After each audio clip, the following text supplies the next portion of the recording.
Bonjour à tous, donc voilà, je fais cette petite vidéo afin de vous montrer le contenu et les fonctions du caméscope JVC GC-FM1 qui est un pocket cam dans le terme actuel.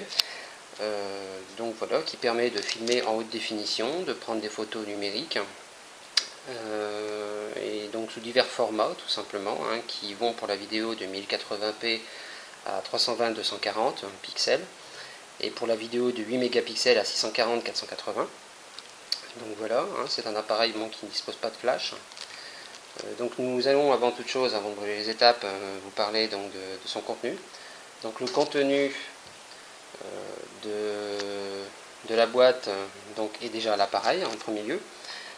Donc j'ai pris la version noire comme vous pouvez le voir, puisqu'il est, il est sorti en 3 coloris. Il est sorti en noir, en bleu et en rose, je dirais rose-violet.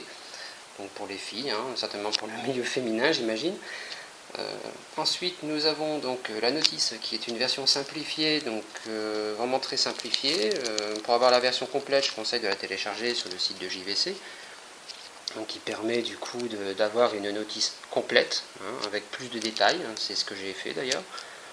Donc ensuite vous avez la dragonne que vous pourrez attacher ici en bas à gauche de l'appareil, ici. Vous avez donc le cordon audio-vidéo qui est donc malheureusement analogique, mais bon, faut dire compte tenu du prix, bon, ça permet de faire des économies vis-à-vis de JVC. Je trouve que c'est pas si mal finalement. Moi, il y a un cordon fourni, donc audio-vidéo analogique, alors que l'appareil dispose d'un mini HDMI, comme vous pouvez le voir ici, si j'arrive à le montrer. Donc entre les deux, entre le port USB et c'est toujours un petit peu flou, c'est pas grave.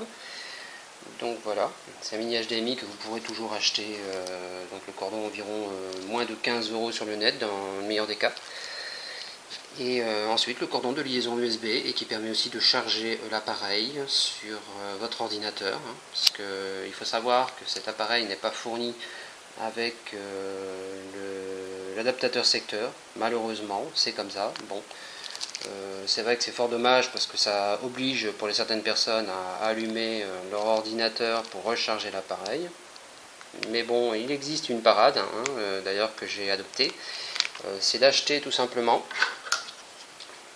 un adaptateur secteur, comme ça, avec un port USB qui fonctionne au secteur comme je le disais, et qui développera du coup du 5 volts 500 mAh, tout simplement, qui permettra de charger l'appareil sans ordinateur. Ça vous coûtera au maximum 5 € sur le net. Si vous trouvez ça, je veux dire, bon, c'est très pratique et ça évite d'avoir votre ordinateur tout constamment allumé pour le charger. C'est vraiment embêtant quand vous avez laissé votre PC éteint, que vous n'avez pas chargé votre appareil. Vous laissez 3 heures votre ordinateur allumé pour charger ça. Je trouve que c'est un petit peu dommage. Mais voilà, donc ça vous coûtera grosso modo 5 € sur le net. C'est pas la peine d'opter pour quelque chose de beaucoup plus onéreux, ça sert à rien. Voilà, 500 mAh, 5 volts. Voilà, très bien, très efficace. Vous branchez le cordon qui est là dessus directement sur le mini USB de l'appareil et c'est réglé. Voilà. Donc voilà, maintenant que nous avons fait le tour, un survol sur le contenu de la boîte, nous allons procéder donc à l'appareil, l'allumage de l'appareil.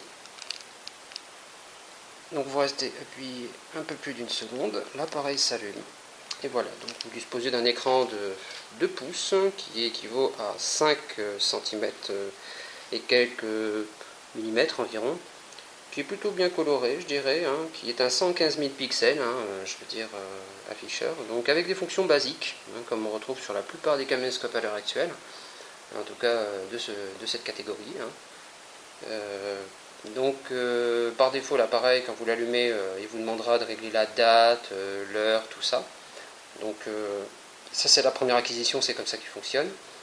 Donc nous avons le choix sur les formats vidéo, donc partant de 1080p comme je l'avais dit jusqu'au 320-240. Donc dans l'ordre il s'agit de 1080p 1440 x 1080 pixels en mono, son mono. Sur la version 1080p j'ai constaté qu'il y avait un léger sifflement sur la bande son. Tant pis, quoi, je veux dire, c'est le prix à payer, je dirais, pour avoir, on va dire, la haute définition pour pas trop cher aujourd'hui. Je dirais que c'est un peu ça. Donc, mais très franchement, c'est pas dérangeant, quoi, ce petit sifflement. C'est uniquement en 1080p que je l'ai constaté. En 720p, vous avez une image qui est aussi correcte, hein, mais par contre qui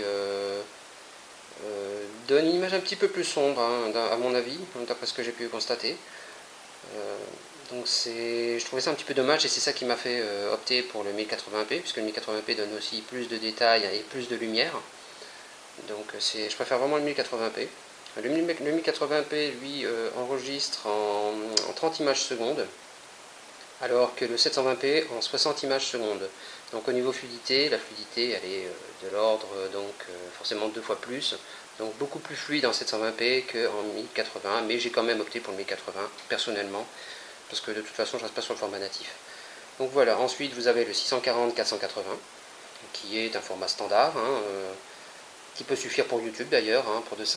Donc vous pourrez aussi enregistrer au format 320-240, hein, qui est vraiment très basique. Bon, c'est plus un format vraiment qu'on exploite aujourd'hui vu la qualité de l'image. Donc on ne s'embête pas, hein. Je préfère vraiment utiliser vraiment la haute définition, c'est pour cette raison que je l'ai pris. Mais vraiment, la qualité d'image est bluffante. Très bluffante en 1080p. Pour la photo, donc pour la photo vraiment, c'est pas pour la photo que je l'ai pris et la qualité s'en ressent puisque vraiment il y a qu'en plein jour et à l'extérieur que vous prendrez de très belles photos. Sinon ici à l'intérieur vous serez vraiment amené à prendre plusieurs fois une photo afin de vous assurer qu'elle n'est pas floue, parce que c'est la mise au point qui est un peu difficile visiblement. À l'intérieur, hein, ici à la maison c'est pareil. Donc c'est vraiment à l'extérieur que ça donne un meilleur résultat en photo, quoi, pour vraiment avoir quelque chose de correct, je dirais. Donc voilà, pour ce qui est de la haute définition, l'appareil est vraiment très très bien. Très très bien. Pour s'initier à la haute définition, en ce qui me concerne, c'était ça, hein, puisque j'avais la haute définition pour les films, mais pas pour les vidéos perso. Donc j'ai opté pour un appareil pas trop coûteux, afin de m'assurer d'avoir déjà un petit aperçu de ce que ça peut donner. J'ai trouvé ça super. Donc voilà. Pour le son, je dirais que c'est un son mono, donc ça manque de détails. Dès que vous avez du vent, vous entendez, malheureusement, vous entendez le souffle, hein, qui peut être assez accentué. Si vous êtes en pleine face, c'est clair que ça ne pardonnera pas. Mais très franchement, je n'ai aucun regret. Aucun regret de cette acquisition parce que je trouve qu'il est vraiment très très bien. Il est très esthétique personnellement. C'est une question, c'est une affaire de goût, hein, comme toujours. Je veux dire, il y a des gens qui préféreront opter pour des couleurs plus vives ou des matériaux plus caoutchouc. Et là, pas du tout, hein. Il n'y a pas une once de caoutchouc sur cet appareil. Hein, tout est plastique. Donc voilà, hein, avec tout ce contour chromé, hein, et toute la connectique qui est effectivement à l'intérieur, donc comme ça. Donc vous avez l'entrée audio-vidéo pour la connexion donc analogique sur votre téléviseur. Ensuite, vous avez la version mini HDMI en connexion aussi sur votre téléviseur haute définition. Et vous avez le port mini USB pour la charge de votre appareil tout simplement sur l'ordinateur ou via, comme je vous l'expliquais, via un adaptateur secteur universel USB. Donc voilà, très bel appareil en tout cas je trouve, très très bien fini. Il est brillant, hein, donc il laissera forcément des traces de doigts de part en part, hein, comme là je suis en train de faire, hein, je suis en train de tout dégueulasser, on peut le dire.